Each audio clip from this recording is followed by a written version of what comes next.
Massé de la société Fortinet. Je pense que beaucoup d'entre vous connaissent Fortinet. Et je suis accompagné aujourd'hui par Julien Merville, qui est ingénieur consultant avant-vente réseau et sécurité chez CUPS Technologies. CUPS Technologies qui fait partie de notre top 5 partenaires en France. Donc nous, on ne va pas vous parler de produits, ce que fait notre produit, tout ça. On essaye d'élargir un peu le débat. Le thème de la présentation, vous le voyez, en fait, le thème, c'est sécuriser l'entreprise numérique d'aujourd'hui. On fera un focus sur le SD-WAN, mais c'est vraiment ça. Aujourd'hui, dans tous les propos, on parle de modernisation technologique, de transformation numérique. Vous n'êtes pas sans savoir qu'aujourd'hui, il y a de nouveaux usages qui sont arrivés depuis quelques temps, notamment au niveau applicatif, le passage de beaucoup d'applicatifs dans le cloud. On peut parler par exemple des outils de messagerie qu'aujourd'hui beaucoup d'entreprises mettent chez un grand acteur, mais dans le cloud. On peut parler aussi par exemple de solutions de partage de fichiers dans le cloud. On peut parler par exemple d'outils de CRM dans le cloud. Donc aujourd'hui, l'adoption du SaaS, elle est massive, par exemple. Après, pour vous, entreprise, c'est aussi pouvoir offrir des solutions de mobilité à vos collaborateurs. Donc il y a de plus en plus d'actions autour de la mobilité. Moi, j'en suis par exemple chez Fortinet un bon exemple. C'est-à-dire que je suis tout le temps en déplacement, je suis tout le temps en conférence, je suis tout le temps sur des salons. Donc globalement, moi je suis très peu au bureau et globalement, il faut aussi prendre ça en compte. On me fournit des outils, mais derrière, en fait, quid de la sécurité quand je dois me connecter au réseau d'entreprise. Après, il y a tout ce qui arrive derrière, par exemple l'intégration des IoT. On parlait historiquement, il y a quelques années, du BIOD. Donc c'est la capacité, par exemple, aux collaborateurs d'utiliser leur smartphone ou leur tablette ou même leur laptop pour accéder aux données de l'entreprise. Donc c'est Bring Your Own Device. Donc ça, on en parlait beaucoup il y a 3 ou 4 ans. Maintenant, on va beaucoup plus loin parce que tous les périphériques aujourd'hui se connectent, caméra IP, douchette, ainsi de suite. Donc voilà, la société, les usages évoluent. Donc il faut que vous, si vous travaillez au niveau de la DSI, de la RSSI, vous puissiez en fait pouvoir contrôler tout ça, faire en sorte que effectivement il y ait le niveau de service qui soit délivré, mais que vous puissiez donc avoir une bonne maîtrise des nouveaux usages, des nouveaux périphériques que vous allez intégrer au sein de votre entreprise. Et puis le SD-WAN, on y reviendra un peu plus tard, donc c'est une tendance aussi, à savoir donc essayer de réduire la facture entre guillemets MPLS ou anciennement SDSL pour pouvoir donc utiliser un maximum, l'Internet qui arrive à haut débit maintenant au niveau des agences et en fait pouvoir délester un trafic localement plutôt que de remonter tous les flux vers le site central et faire la sécurité au niveau du site central.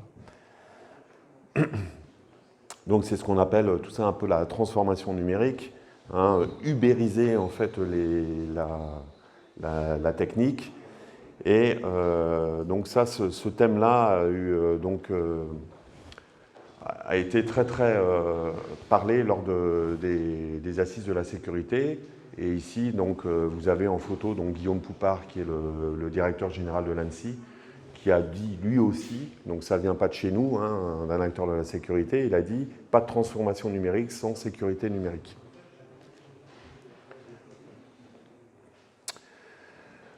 On l'a dit avant, visibilité, contrôle global. Lorsque vous mettez en place des nouveaux services, lorsque vous intégrez des nouveaux devices dans l'entreprise, il faut avoir une visibilité sur ce qui se passe. Surtout depuis quelques temps, depuis 2015, il y a eu beaucoup d'attaques type ransomware, CryptoLocker, ou on a vu récemment WannaCry, NotPetya qui sont revenus. Donc ça, c'est un challenge. D'autre part, nous, on a fait une étude aussi au niveau mondial, mais on peut même prendre le cas de la France. Dans les grandes sociétés en France, donc dans le SBF 120, on va dire, il y a jusqu'à 7 solutions de sécurité différentes chez les clients. C'est-à-dire que Les clients, ils ont un firewall d'une marque A, ils ont un antivirus de flux de marque B, ils ont une solution de VPN de marque C, ainsi de suite, ainsi de suite, ainsi de suite. C'est ce qu'on appelait, donc, lors de la bulle, pouvoir utiliser des solutions best of breed, entre guillemets, le meilleur du firewall, le meilleur du filtrage URL, le meilleur de la connexion VPN, ainsi de suite. Donc, cette solution, en moyenne, 7 silos, c'est beaucoup trop. Tout ça va très très vite. Tous les éditeurs mettent à jour leurs OS, leurs signatures. Donc globalement, comment optimiser en temps réel chez vous cette solution de sécurité, c'est juste pas possible. Les produits ne sont pas forcément en lien les uns avec les autres en temps réel. Il y a très peu de communication entre ces différents outils. Donc ça, c'est problématique. Alors effectivement, il y a des solutions, on l'a vu, il y a des partenaires par exemple qui proposent donc des solutions de management. Nous-mêmes, on en a. Mais administrer encore une fois cette solution de sécurité différente, c'est trop. Supprimer les vecteurs d'attaque, puisque globalement, la mode aujourd'hui, c'est d'offrir plus de services aux collaborateurs, plus de services aux clients, plus de capacité de connexion de différents endroits. Donc, il faut aussi minimiser la surface d'attaque. Aujourd'hui, les hackers, il y en a de différents types. Historiquement, il y avait ceux qui voulaient se faire connaître. Donc ça, c'était plutôt dans les années 80-90. On a vu là récemment, il y a 3 ou 4 ans, plutôt ceux qui tapaient large et qui voulaient se faire de l'argent par des crypto-lockers ou des ransomware. Donc envoyer ça à une multitude par des campagnes de phishing pour pouvoir en fait essayer de rançonner les différents clients. D'autres confrères, on en parlait tout à l'heure, il y a aussi donc des hackers qui sont plutôt sur la propagande, d'autres qui sont plutôt sur l'attaque ciblée persistante. Donc se dire, moi, je veux par exemple attaquer cette société industrielle pour lui piquer ses brevets ou telle société commerciale pour lui piquer sa base client, ou tel hébergeur de données pour piquer les données, par exemple, de santé et pouvoir les revendre sur le dark web. Donc il y a différents types de hackers, différents types de menaces, donc ça, il faut pouvoir aussi s'en protéger. Et puis les nouvelles menaces, on l'a dit tout à l'heure, ça a commencé par le BYOD. Aujourd'hui, il y a de plus en plus d'objets qui sont connectés. Donc nous, notre rôle, c'est de dire attention, parce que lorsqu'effectivement vous mettez en place des outils connectés, quid de la sécurité? En général, on peut prendre le cas par exemple de Douchette ou de caméra IP, ils ont des OS qui sont assez légers pour que ce soit performant. Nous, on n'est pas là pour protéger les OS, mais on va être là, nous, Fortinet, pour regarder le comportement de ces devices. Est-ce qu'il est normal, par exemple, qu'une Douchette qui est dans un entrepôt aille se connecter sur un site en Russie ou en Chine ou ailleurs? C'est pas normal. Donc, c'est autant de challenges, d'autant plus qu'il y a des règles aussi qu'il faut respecter. Et vous n'êtes pas sans savoir, on n'en a pas encore parlé tout à l'heure. La RGPD, en France, en Europe, c'est un sujet critique. Donc, vous devez être conforme à la RGPD. Donc, c'est un exemple. Si vous traitez, par exemple, des flux bancaires, il faut être conforme à la norme PCI DSS. Si vous êtes hébergeur de données de santé, pareil, il y a tout un tas. Donc il y a ce qu'on appelle des compliance à respecter. Donc tout ça, c'est de gros challenges pour les DSI, les RSSI. Et là, nous, Keops Technologies et Fortinet, on est là pour vous aider à intégrer tout ça, en proposant donc ces nouveaux services, en intégrant ces nouveaux devices, à vous aider à construire un système d'information qui soit le plus sécurisé possible.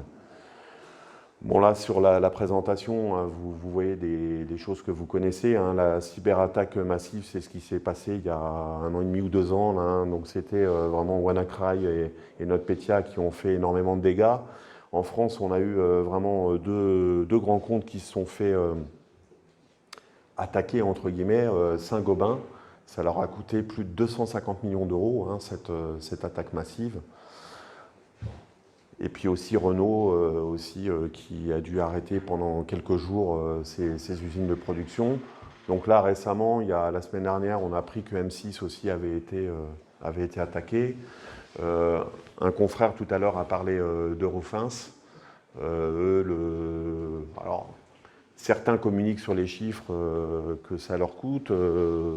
Renault n'a pas communiqué sur le coût que ça leur avait coûté. Mais bon, globalement, on sait que ça fait mal.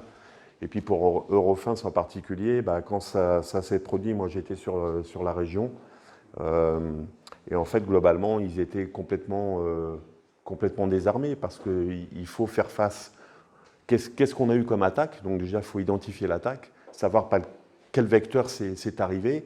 Ils n'avaient pas de ressources en interne, donc il a fallu essayer pour eux de trouver des ressources pour les aider à comprendre ce qui s'était passé. Et assez souvent, maintenant, les hackers sont de plus en plus imaginatifs, c'est-à-dire qu'ils vont vous envoyer une attaque type, par exemple, CryptoLocker, qui va masquer une autre attaque parallèle pour essayer de faire, par exemple, de l'évasion de données. Donc, voilà. C'est plein de challenges. Donc, comme l'a dit Guillaume Poupard et comme nous, Fortinet, on le dit, il n'y a pas de transformation numérique sans transformation de la sécurité. Et nous, chez Fortinet, on a ce qu'on appelle une technologie qui s'appelle la Fortinet Security Fabric, qui permet à plusieurs types de produits de dialoguer ensemble, en temps réel, de façon complètement intégrée et de façon complètement automatisée. Un exemple, si par exemple vous avez une attaque, un crypto qui arrive par exemple par un endpoint, cette technologie va pouvoir donc, par le biais, par exemple, si c'est un malware 0-day, par le biais d'une sandboxing, donc émuler la pièce jointe, voir que la pièce jointe en fait est corrompue, et donc informer à la fois le logiciel de endpoint, mais aussi le firewall, le WAF, le relais de messagerie, et que sais-je, qu'il y a une nouvelle menace, créer un hash à la volée et informer donc vraiment tous les équipements qui sont connectés, tous les équipements actifs qui sont connectés, qu'il y a une nouvelle menace. Donc ça, c'est la première chose. Et deuxièmement, immédiatement et de façon automatique, pouvoir mettre le endpoint qui a été corrompu en VLAN de quarantaine et même éventuellement envoyer une trame de déconnexion s'il est connecté à un switch Fortinet ou une AP Fortinet. Donc ça, c'est, encore une fois, je ne vais pas vous demander de retenir tout ça, mais on a une technologie qui permet donc d'avoir une surface de protection qui est très large, intégrée, puisque tous les produits communiquent les uns avec les autres, et automatisée, donc encore une fois, permettre à un device d'être mis automatiquement en quarantaine ou déconnecté s'il est corrompu, pour éviter que le malware s'épanche et aille essayer de trouver d'autres devices à corrompre ou des NAS, ainsi de suite, donc éviter la propagation de la menace en Est-Ouest. Alors ça, c'est une technologie Fortinet, mais on a aussi des partenaires qui peuvent s'intégrer dans cette fabrique par le biais d'API. Et en fait, ici, vous avez un exemple de tous nos partenaires technologiques qui peuvent s'intégrer à cette technologie. Nos axes de croissance, rapidement. Donc, nous, Fortinet, on est un acteur donc, de la sécurité réseau, historiquement. Donc, on va continuer sur cet axe-là. Dans notre OS, on a mis tout un tas donc, de nouvelles fonctionnalités autour du SD-WAN. Donc ça, c'est la deuxième partie de la présentation qu'on va aborder. Le cloud, on l'a dit, toutes les entreprises y vont à un rythme différent, mais aujourd'hui, je pense que 90% des entreprises aujourd'hui ont au moins une application dans SaaS. Alors le cloud, chez les Anglais, ils parlent du cloud comme étant le serveur de quelqu'un d'autre. Donc j'ai un partenaire ici qui est spécialiste du cloud, équipe Keops Technologies, qui peut vous proposer des solutions autour de ça. Le challenge aussi, donc pour les hackers, c'est essayer de trouver, de corrompre un maximum de endpoints, d'objets connectés. Donc ici, il y a un marché gigantesque pour nous qui sommes acteurs de la sécurité, pour vous proposer des solutions pour intégrer encore une fois vos objets connectés ou même vos machines industrielles au sein de la SI. Voilà. Donc c'est un peu les 4 axes de croissance pour nous. Est-ce que vous avez des questions par rapport à ça? Non? Maintenant, le SD-WAN, c'est aussi dans toutes les bouches aujourd'hui. Donc si on doit résumer le SD-WAN, ensuite je te passerai la parole, Julien. selon le Gartner, c'est, on va dire globalement, c'est essayer de remplacer les architectures WAN traditionnelles et permettre aux applications de trouver le meilleur chemin disponible, le meilleur chemin en matière de bande passante, en matière de faible latence ou de gig. Voilà. Globalement, le SD-WAN, c'est un peu ça. Et SD pour Software Defined, c'est-à-dire qu'on n'ait pas besoin, nous, humains, d'intervenir, que ce soit la machine ou l'OS qui trouve le meilleur chemin pour router les applications. Sauf que le Gartner ajoute un point très important qui est le côté sécurisation. On l'a dit tout à l'heure, hein, si vous êtes une entreprise multisite et que vous avez une application métier, que vous avez un MPLS, ce que font la plupart des clients, et c'est normal, hein, c'est de faire passer les flux prioritaires, les flux métiers, par le MPLS. Maintenant, lorsque, par exemple, le service marketing doit publier sur Facebook pour faire la promotion d'entreprise, lorsque, par exemple, on utilise, par exemple, du partage de fichiers dans le cloud, pourquoi passer par le MPLS alors qu'on a aujourd'hui des liens locaux qui sont très, très rapides, hein, donc ça, c'est historiquement la vocation du SD-WAN. Maintenant, nous, on dit attention, lorsque vous connectez en fait votre branch, donc comment on appelle ça, votre site distant directement à Internet, il y a du danger. Et donc c'est là où nous, Fortinet, on ne parle pas de SD-WAN, mais on parle de Secure SD-WAN.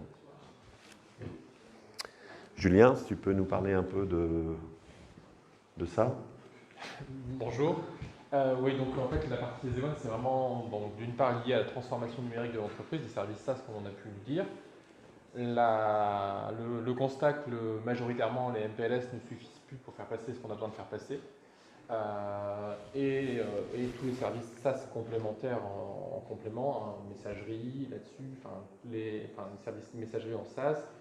Ce qu'on disait tout à l'heure sur le SD-WAN, sur les applications métiers, pourquoi effectivement on redescend des Windows Update à travers le MPLS sur les postes, pas forcément d'intérêt, on pourrait faire passer par un autre lien plus capacitif, moins cher. Voilà, tout en gardant effectivement la sécurité, en ouvrant un accès Internet local sur une agence, on va forcément ouvrir le périmètre d'attaque, il faut le sécuriser. Donc la partie sécure SD-WAN est importante de tenir en compte. Ce que recherche aujourd'hui, le constat qui est ce que recherchent les entreprises, c'est la réactivité. Aujourd'hui, ouvrir une agence, un nouveau site chez un opérateur, c'est 8 semaines, si tout va bien, quand la tête de ligne est créée et que le client est créé. Aujourd'hui, il y a des solutions qui existent, hein, qui est de se dire, effectivement, j'ai besoin d'ouvrir un site en urgence, je mets un firewall, je mets un routeur 4G, je monte mon tunnel VPN jusqu'au siège, ça marche. J'ai répondu à la réactivité que j'avais besoin d'attendre. Ça répond aux besoins métiers historiques. Ça répond en attendant d'avoir le lien. Et après, avec les solutions SD-WAN, sans coupure particulière, on va pouvoir dire effectivement mes liens Internet, mon MPLS est arrivé, je bascule mon flux par le nouveau tuyau et j'enlève la 4G en fonction des besoins. Donc ça, c'est les solutions qu'apporte Fortinet. La souplesse, la visibilité de migrer des applications. Aujourd'hui, vous avez peut-être des agences qui ont des applications RH, messagerie, en SaaS. Les utilisateurs se plaignent de problèmes de latence, de réactivité des applications. Les utilisateurs ne comprennent pas forcément qu'ils n'ont pas un accès Internet local sur l'agence, comme ils peuvent avoir chez eux, de la fibre, etc. L'idée, c'est de pouvoir faire sortir des applications en local, tout ce qui est SaaS, sortir là-dessus, tout en gardant une partie QS, une maîtrise de ces flux, une partie QS, en disant, voilà, ça c'est de l'application métier. Je ne veux pas que mon application métier soit dégradée parce qu'il y a un utilisateur qui fait un gros téléchargement Internet ou qui fait de l'upload Internet. Donc là, on peut garantir de la bande passante. On peut remplacer le MPLS. Potentiellement, il y a des clients qui aujourd'hui réfléchissent clairement à supprimer du MPLS au global parce que trop onéreux, parce que des contextes parfois à l'international et que l'international sur le MPLS c'est hors de prix encore aujourd'hui, et qu'aujourd'hui, effectivement, la fibre arrive à proximité de tout le monde et qu'on peut effectivement avoir une solution à moindre coût en fonctionnement. Et tout ça, encore une fois important, d'avoir une solution de management centralisé, parce qu'on parle de SD-WAN, ça veut dire qu'on a beaucoup de boîtiers, beaucoup de sites, il faut les gérer, ça peut prendre du temps. Les solutions Fortinet au sens global proposent des solutions de reporting, de management centralisé. Vous n'avez qu'une console, vous définissez vos politiques sur cette console, vous poussez vos politiques sur les boîtiers, et ça fait le boulot, et ça te fait plutôt même bien. Donc, tout en gardant toujours sécurité.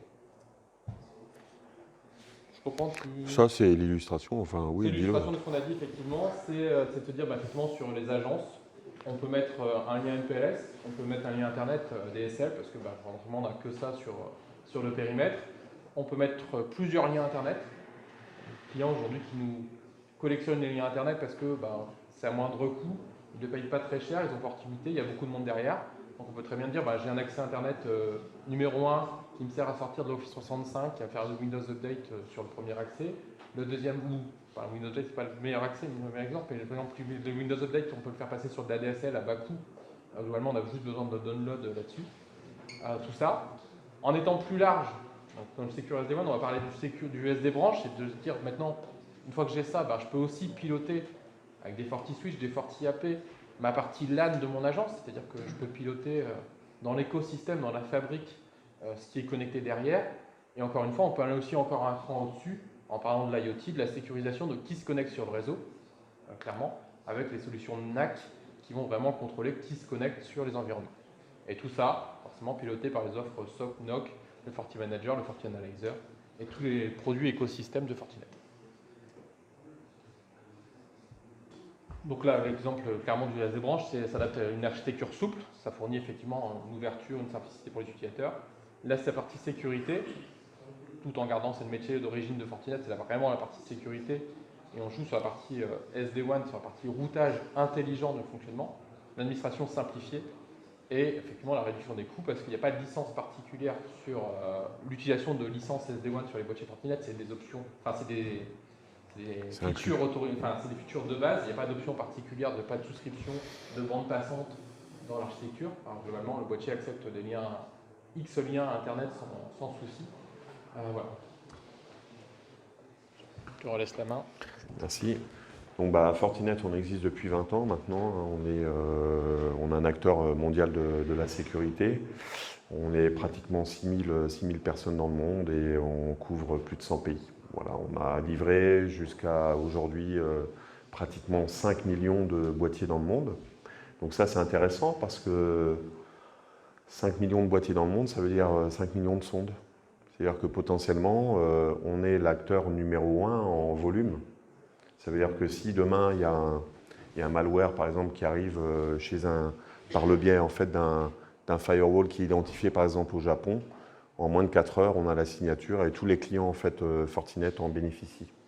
Donc, si je peux prendre un parallèle, par exemple, pour des outils d'aide à la conduite, globalement, moi, j'ai choisi un outil qui est très large communautaire et globalement, plus il y a d'utilisateurs dans la communauté, plus la remontée en fait, est rapide et fiable.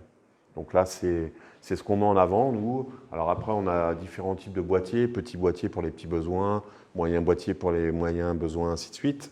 Donc c'est pas vraiment on ne va pas vous vendre un boîtier, mais on va vous vendre cette base de connaissances en fait, de la sécurité. Après, vous mettez les boîtiers que vous avez besoin par rapport au nombre d'utilisateurs ou des features que vous voulez intégrer et ça le fait. Mais encore une fois, nous, on mise beaucoup sur cette base de connaissances depuis 20 ans des menaces et sur cette capacité donc, à avoir la plus large communauté du monde en matière de sécurité.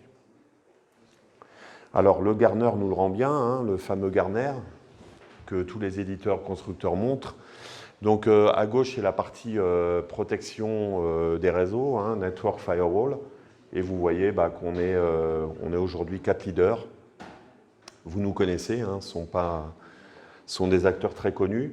Mais ce qui nous fait, nous, Fortinet, plus particulièrement plaisir, c'est le Gartner de droite, qui est le Gartner du SD-WAN.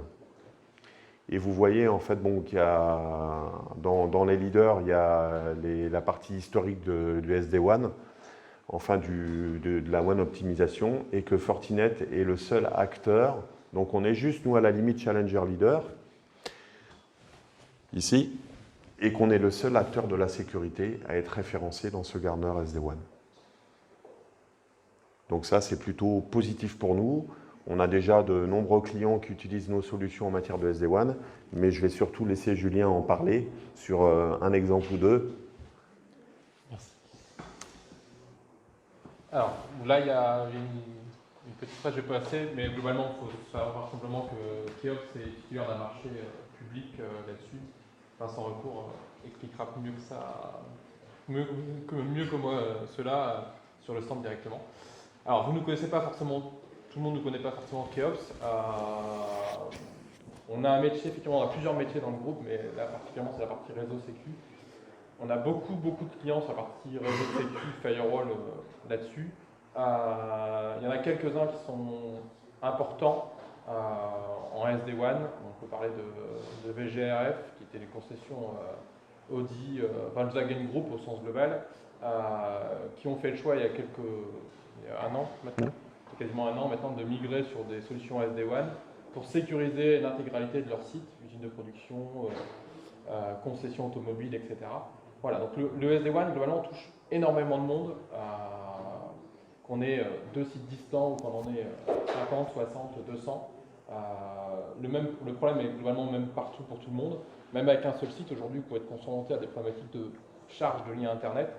Le SD-WAN peut aussi répondre à vos demandes en disant, bah, effectivement, je mets une configuration SD-WAN, j'ai qu'un site, je mets une configuration SD-WAN, mais derrière, je vais délester de manière intelligente mon surf Internet en disant, bah, je fais sortir l'Office 365 qui est critique pour moi sur des liens capacitifs, je vais faire sortir sur le surf Internet utilisateur qui est moins prioritaire sur des liens ADSL ou moins à bas coût, et l'un backup l'autre, ou se recouvre en fonction des sujets. Donc voilà, globalement c'est ça, beaucoup de références dans la région, là c'est clairement des références majoritairement régionales, voilà. Merci. Des questions? S'il n'y a pas de questions, je pense qu'on a le cocktail qui est bientôt prêt, et puis on a des stands, on a un stand pour répondre à vos questions éventuelles. Je vous remercie.